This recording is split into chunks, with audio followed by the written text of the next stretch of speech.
In so many cases on the farm, you know that you are putting yourself at risk. I just felt I can do this, and I'm fairly quick and I'm alert.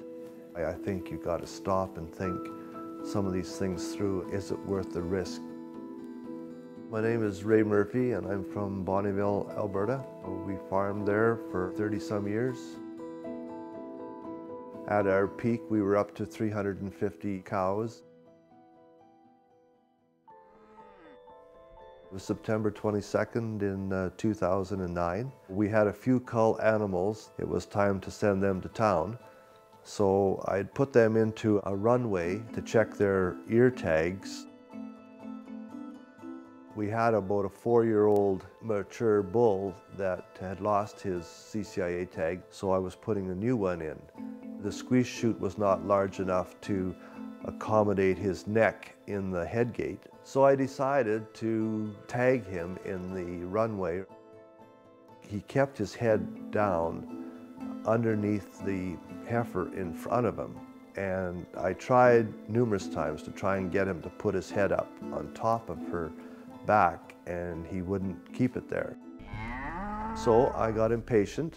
I was standing on a 2-foot catwalk, and I leaned over, and as I touched him with the ear tags, I think that he probably went down a bit more and pulled me off balance.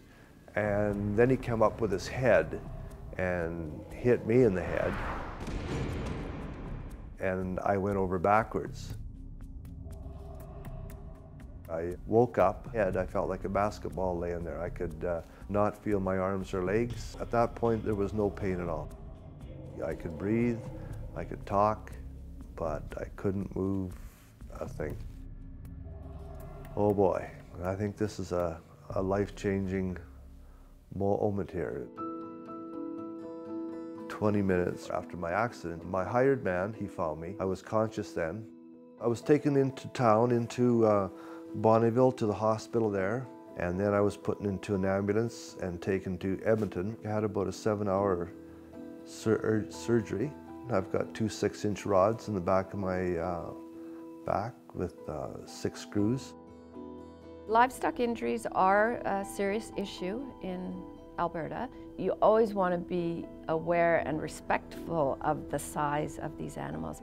You know, it doesn't take much for a person to get crushed against the side of a handling facility or get stepped on.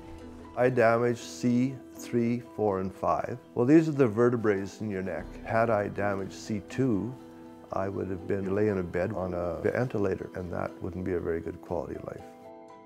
It's not only affects me, but it affects the whole family around you. You know, I mean, this is not what my wife envisioned for retirement, and it's been a weight on the kids too.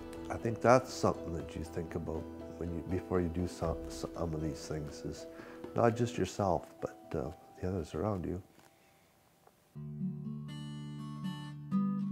It was preventable, yeah, because I lost my patience. Working alone with cattle, if you can have somebody else there, you should have. There's definitely a big focus on safety and increasing the amount of resources that are available to farmers. We can start getting that discussion going from just awareness, starting to talk about it, to those who are ready to have, you know, the safety plan in place and operational.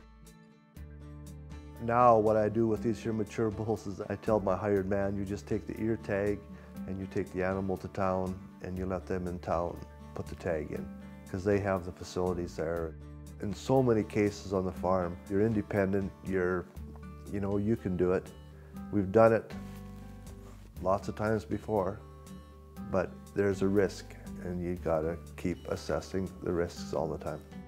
It's been 4 years and I've still had my farm. We're winding that down now, and maybe it's time to let go a bit. Sometimes it's not easy. I try to be just positive, like every day is a good day.